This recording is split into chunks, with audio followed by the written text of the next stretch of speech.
మన జమ్మలమడుగులో అత్యున్నత పరిమాణాలతో Aaradhya dental hospital, intraoral scanner, laser dentistry, OPG ద్వారా డిజిటల్ ఎక్స్రేతో మన జమ్మలమడుగులో ట్రీట్మెంట్ అందించబడును. ఆరాధ్య డెంటల్ హాస్పిటల్, అందుబాటులో ఆధునిక దంత వైద్యం. కాపు వీధి, జమ్మలమడుగు. ఒక పెద్ద అడవిలో రారాజు సింహం ఒక చోట అది గంభీరంగా పనుకుంది. పూర్తి నిద్రపోలే. దాని స్టైల్లో పనుకుంటుంది కదా, లడ్డం ఒక రకంగా పనుకొని తీక్షణమైనటువంటి దాని చూపులతో చూస్తూ దాని ఉచ్ఛ్వాస శ్వాస చాలా వేడిగా బయటకు వస్తుంది. శ్వాస, సింహం యొక్క శ్వాస అట్నే ఉంటుంది. దాని చూపులు తీక్షణంగా ఉంటాయి. నిశ్శబ్దమైన వాతావరణంలో సింహం అట్లుంది. ఆ పక్కనే ఒక నక్క ఉంది. ఆ పక్కనే ఒక కుందేలుంది. కొద్ది క్షణాల తర్వాత ఆ సింహం ఉండే ఆ ప్రాంతంలోకి ఒక గాడిద వచ్చింది. ప్రజలారా, గాడిద అది ఊరికి పోకుండా సింహం దగ్గరికి వచ్చి, ఈ అడవికంతా నువ్వే బలవంతునివి, రాజువు కదా, నీతో నేను పోటీ పడాలనుండా, మనిద్దరం పరుగు పందెం పెట్టుకున్నావా, ఈ నుంచి ఆ చివరుండే చెట్టు వరకు పోయి తిరిగి మళ్ళీ ఇక్కడికి రావాలా, ఎవరు వేగంగా పరిగెత్తి వస్తారో వాళ్ళు గెలిచినట్టు అని సింహాన్ని ఆహ్వానించింది పందానికి గాడిద. సింహం పలకలే.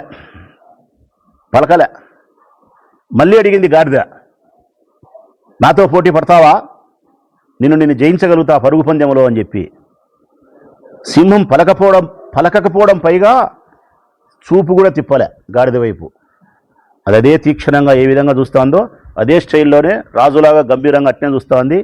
దాని శ్వాస అదే గంభీరంగా వేడిగా వెచ్చగా ఉంది. నిశ్శబ్ద వాతావరణం. మళ్ళీ మూడోసారి అడిగింది గాడిద, పలకలే. అప్పుడు నక్క జోక్యం చేసుకుంది. అడుగుతాంది కదా గాడిద, నీతో పోటీ పడతా అని చెప్పి పరుగు పందానికి. మరి పరుగు పందానికి నువ్వు పోటీ ఉంటే మధ్యలో నేనే రెఫరీ, న్యాయ నిర్ణేతను, ఎవరు గెలిచింది చెప్తాను అని చెప్పింది.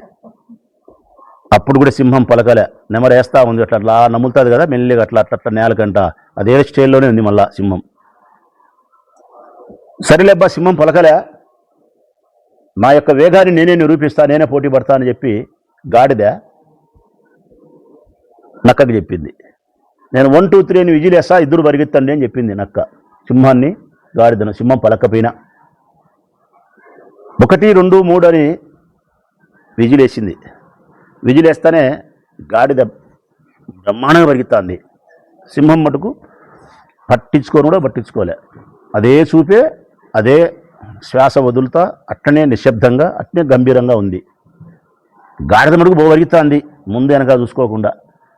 పోయి ఆ మోటుకు పోయి మళ్ళీ ఈ మోటుకు వచ్చింది. సింహం అట్టే ఉంది. వచ్చి గాడిదంటా అంది, నేనే ముందు వచ్చినా, నేనే గెలిచినా పరుగు పందెంలో సింహంతో అని చెప్పి కాసేపు ఎగులాడింది.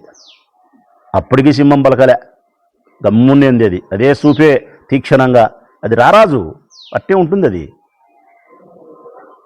కాసేపు ఎగులాడింది గాడిద. ఆ తర్వాత వెళ్ళిపోయింది, పలకలెత్తి అని చెప్పి. అప్పుడు నక్కకు చోద్యమైంది.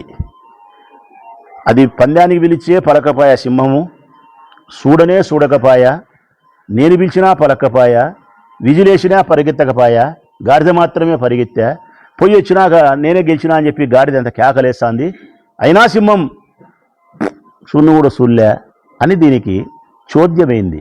నక్క తెలివైంది కదా, నక్క యుక్తి కదా నక్కకు. గాడిద పోయిన తర్వాత నక్క అడిగింది, ఎందుకు నువ్వు పోటీలో పాల్గొనలే, నువ్వు అనుకుంటే గాడిద కంటే వేగంగా పరిగెత్తగలిగినటువంటి కథ శక్తి సామర్థ్యాలు కలిగిన దానివి, నువ్వెందుకు పరిగెత్తలే అని అడిగింది. అప్పుడు సింహము మౌనంగా ఉన్నది. మళ్ళా రెండోసారి నక్క అడిగింది, మళ్ళీ మౌనంగా ఉన్నది. ఇది ఎందుకో పలకలేదు, మరీ ఎక్కువ విసిగిస్తే ఇది తినేసాది దీంతో బరువు సింహంతో అని చెప్పి నక్క వెళ్ళిపోయింది. ఆ పక్కన ఎవరున్నారుగా కుందేలుంది, సాధు జంతువు, ఉత్తమురాలు, మంచిది పాపం, భుజమున బాగుంటుంది తెల్లగా. అప్పుడు కుందేలు అడిగింది, సింహం మామ, గాడిద పిలిస్తే పందానికి పోకపోతివి, ఎన్నిసార్లు అడిగినా పొలక్కపోతివి, నేను గెలిచినా అని అది కేకలెచ్చి అల్లరి చేస్తే కూడా పొలక్కపోతివి, తిరిగి నక్కబావ అడిగితే అది పందెంలో గెలిచింది కదా, అది పరిగెత్తింది కదా, నువ్వేం సమాధానం చెప్పకపోతివే, నువ్వు అనుకుంటే ముందే పరిగెత్తావు కదా అని అంటాంది, పలకపోతివే, ఎందుకు ఇంత మౌనంగా ఉండావు అని కుందేలు అడిగింది. అప్పుడు చూసింది సింహం కుందేలు వైపు, అప్పుడు చూసింది, అంతవరకు చూడలే. చూసి కుందేలుకి సమాధానం ఇచ్చింది. ఏమని తెలుసునా? అది గాడిదే, నేను ఈ అడవికి రాజును, సింహాన్ని. అది నన్ను పోటీకి ఆహ్వానించింది, నాతో పోటీ పడని చెప్పి పోటీకి అది ఆహ్వానించింది. నేను దాని పోటీ ఆహ్వానాన్ని స్వీకరించి నేను పరిగెత్తినా అనుకో, నేను ఓడిపోయినట్టు. దాని ఆహ్వానాన్ని నేను స్వీకరిస్తే నేను ఓడిపోయినట్టు. అది పోటీలో ఓడిపోయినప్పటికి కూడా, గాడిద పోటీలో ఓడిపోయినప్పటికి కూడా, నేను ఆ పరుగు పందెంలో పాల్గొన్నట్టయితే గన, పోటీలో అది ఓడిపోయినప్పటికి కూడా పందెం లేక నన్ను ఆహ్వానించి అది విజేత అవుతుంది. కారణం అది గాడిదే, దాని స్థాయి ఎంత, అదెంత. నేను గట్టిగా గర్జన చేస్తే గుండె పట్టుకొని మరణించే జంతువులు మీరు. నేను గట్టిగా గర్జన చేస్తే గుండె పట్టుకొని మరణించే గాడిదది. ఆ గాడిదతో నేను పోటీనా? ఆ గాడిదతో నేను పరుగు పందెమా? దాని శక్తి ఎంత, దాని సామర్థ్యం ఎంత? మరి కరెక్టే సింహం మామ, మంచి ఉద్దేశమే, మరి నక్కబావ అడిగినప్పుడు ఎందుకు సమాధానం చెప్పలేదే అన్నారు. దానికి ఏం చెప్పింది తెలుసునా? సింహము నవ్వి ఒక నవ్వు నవ్వి, నువ్వంటే మంచిదానివి, నిజాయితీగా నిర్భయంగా ఏముంటే ఇదే మాట్లాడతావు. అది నక్క, అది చాలా కుయుక్తి కలిగినది. అది నేను కనుక పోటీలో పాల్గొన్నట్టయితే అది అడవి ఎంత తిరిగి చెప్తాది. ఏమని తెలుసునా? గాడిదతో సింహం పోటీ పడింది, ఒక్క రవలో గెలిచింది, పరిగెత్తింది గాడిద.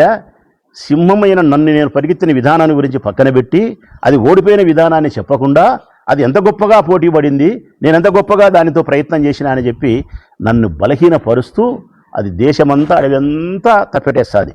అందుకే దాని వైపు కన్నెత్తి కూడా నేను చూడలే.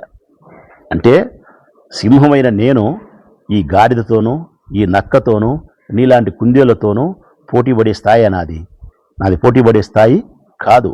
నా శ్వాసకు చస్తారు మీరు, నా గర్జనకు చస్తారు మీరు, మీతో నేనేంది పోటీ, సింహం సింహమే అని చెప్పి నిశ్శబ్దంగా అడవిలోకి చురుకైనటువంటి చూపులతో సింహం నడకతో అట్లా అడవిలోకి పోయింది. దీన్ని బట్టి ఏమర్థం చేసుకోవాలా ప్రశాంత్ అంటే, గాడిదెవరు, నక్కెవరు, సింహం ఎవరు అర్థం చేసుకోండి. నేను కూడా గాడిదలతో పోటీ పడాలనా? గాడిద పిలిస్తే పంద్యానికి ఆహ్వానిస్తే నేను పోవాలనా? ఒకవేళ ఆ గాడిద యొక్క పంద్యాన్ని నేను ఆహ్వానిస్తే ఆ పక్క నుండే నక్క ఈ పొద్దుటూరంతా చెప్పదా ఏమని? ఇటనే. కాబట్టి ఈ కథలో గాడిద ఎవరో, ఈ కథలో సింహం ఎవరో, ఈ కథలో నక్కెవరో పొద్దుటూరు పట్టణ ప్రజలు అర్థం చేసుకొని నా నెంబర్కు SMS చేయండి. ఏమనో నక్కె గాడిదెవరు, సింహం ఎవరు, నక్కెవరు. ఓకే, ఎవరు ఎక్కువ కరెక్ట్గా సమాధానం పంపితే వారికి ఒక మంచి బహుమతి. Thank you.